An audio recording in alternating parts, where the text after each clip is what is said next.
Salut à tous, c'est Seiji. Aujourd'hui, on va bosser sur le wall spin. Wall spin, c'est quoi? Déjà, pour tous ceux qui se demandent ce que c'est que le wall spin, c'est un. Alors, wall spin, c'est plus anglais. Alors, je suis très nul en anglais, mais wall spin, si je me souviens bien, c'est tourner sur le mur. En gros, c'est un truc comme ça. Nous, on va bosser ça. Du coup, sur le wall spin, on va juste avoir besoin d'un mur et d'un tapis. Le tapis va servir à quoi déjà? Le tapis va servir à amortir notre chute. Car si on tombe, au moins on est en sécurité. On a quelque chose au moins pour nous tenir pour pas qu'on se fasse mal au dos. Ça, c'est peut être très dangereux de le tenter, le wall spin. C'est que tu peux retomber sur le sol et ça fait très mal. Sachant que ça, c'est du sol solide, genre on va dire solide, genre assez résistant, qui peut amortir, alors, tandis que l'autre c'est du sol très dur. Lui il est plus mou que l'autre. C'est pour ça que moi j'ai mis le tapis. Et bon, enfin bref, nous on va bosser sur ça. On a 4-5 pratiques à faire sur le début du wall spin.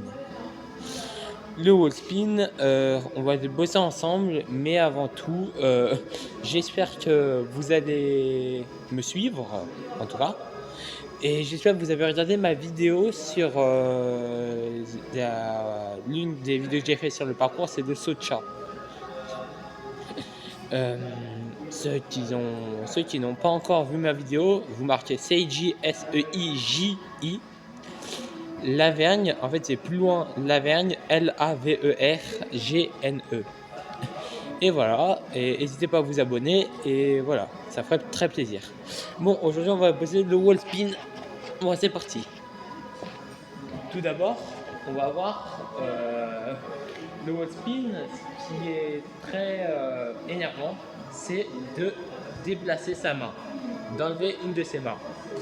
Ce serait la main. Alors, tout dépend si vous êtes droitier ou gaucher. Si vous êtes droitier, c'est votre main droite qui va s'enlever et votre main gauche qui va tourner. Si vous êtes gaucher, c'est votre main gauche qui va s'enlever, votre main droite qui vient tourner, etc. etc. Pour ça, on va déjà bosser la première pratique. La première pratique, c'est de garder sa main au sol. Une de ses mains qu'on va garder au sol. Et le but, c'est de pouvoir tourner, faire une rotation dans le sens comme ça. Comme vous voyez.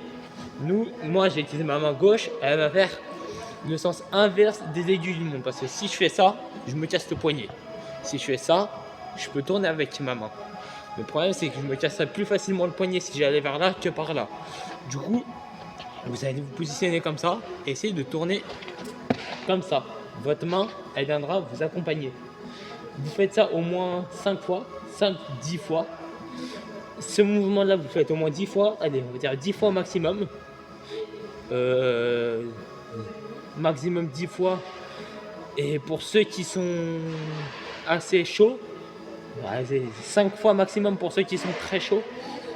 Et voilà. Une fois que vous avez ce mouvement-là, vous pouvez bosser sur le deuxième mouvement. Le deuxième mouvement, c'est quoi? On va avoir notre mur. On mettra une main sur le mur, une main sur le sol. Alors, je ne sais pas si vous pouvez voir le tapis, le dessus du tapis, je ne sais pas exactement. Mais on aura une main qui viendra au sol, une main sur le mur. Je vais vous montrer. Alors, on a une main qui vient là, une main qui vient là. Et nous, ce qu'on va faire, c'est qu'on va passer contre le mur. Et on enlève notre main. Ma main, elle tourne. Ma main viendra tourner. Une fois que vous avez ça, vous faites encore 10 fois aussi ce mouvement-là. Hop là. Ensuite, vous pouvez vous entraîner sur plusieurs modules. Que ce soit un mur, module en bois, un arbre incliné, genre penché, ou même à la maison. Mais si vous avez un grand espace à la maison, bien sûr. Si vous avez un petit espace, c'est risque de se péter la figure pour essayer de tomber. Et enfin bref, voilà.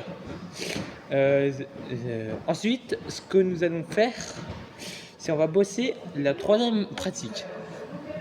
La troisième pratique, elle est assez technique.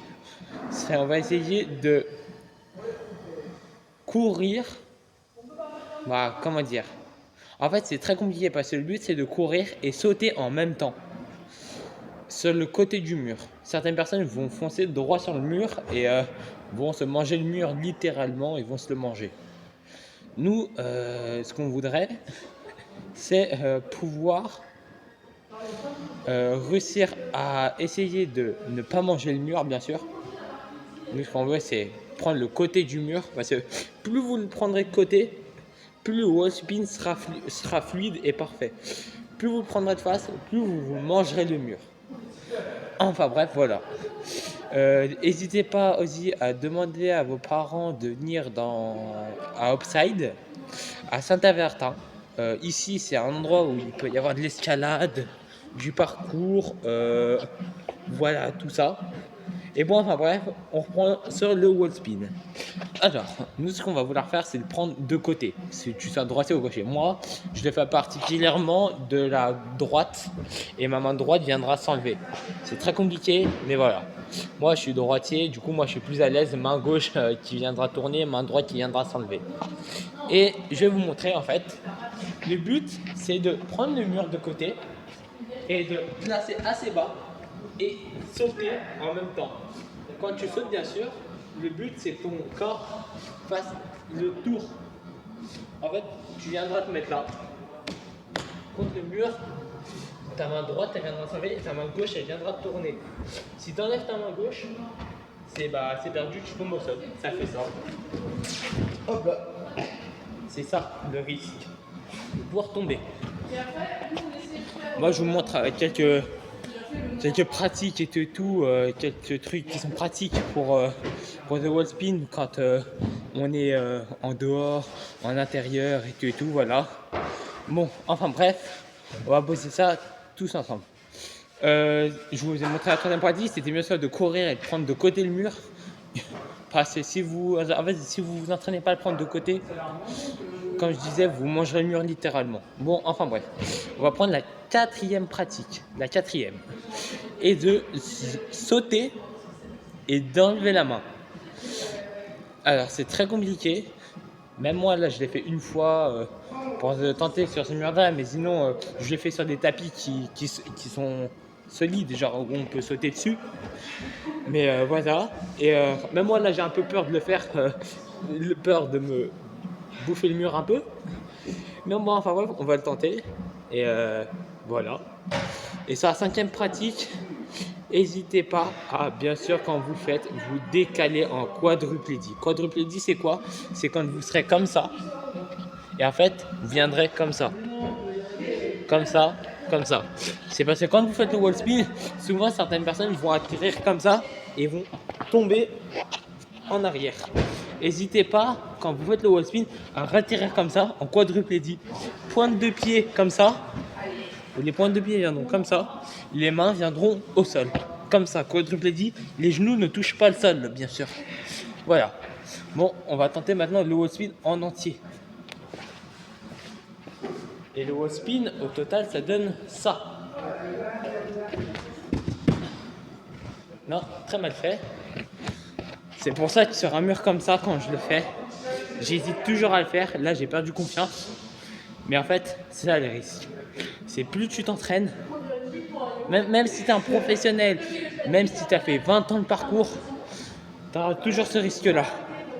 Sachant que ce mur-là, il est un peu pointu. Du coup, ça fait des traces, ça agrippe la peau. N'hésitez pas à faire ça sur du bois ou sur un mur, mais il y a un tapis. Un mur où il y a un tapis. Et du bois où vous ne restez pas, vous plantez des échardes. Sur un mur lisse aussi, n'hésitez pas. Pas un mur où il y a des trucs comme ça, genre à pointe. Moi, ce que je vous demande, c'est plus de faire très attention sur le wall spin. Parce que je connais quelqu'un, il est retombé sur la nuque une fois. Et il s'est fait très mal. Sur toute la nuque, il est très mal retombé. Sa nuque est partie juste, genre sa tête est partie juste à son ventre. Et en fait, tout a craqué. Et il s'est fait très très mal. C'est pour ça qu'il faut éviter de faire le wall spin en dehors bah, quand il n'y a pas de sécurité. Déjà, entraînez-vous en intérieur, en sécurité, partout. Mais du moins qu'il y a de la sécurité. S'il n'y en a pas, faites-le pas. Franchement, évitez de le faire s'il n'y a pas trop de sécurité.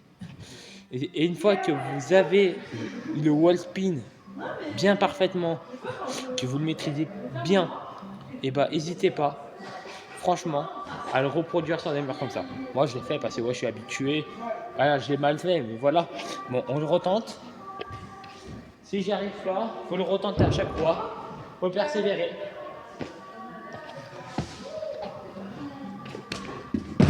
Hop là. Et là, la grave erreur, c'est que je me suis pas déplacé en quadruplégie. C'est que mon poignet il a fait comme ça. Mon poignet droit il est parti comme ça. C'est ça la grave erreur.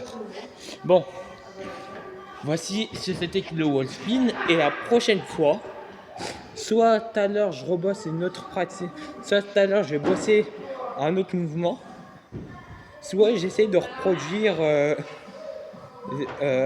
le socha, mais avec le wall spin qui ira avec.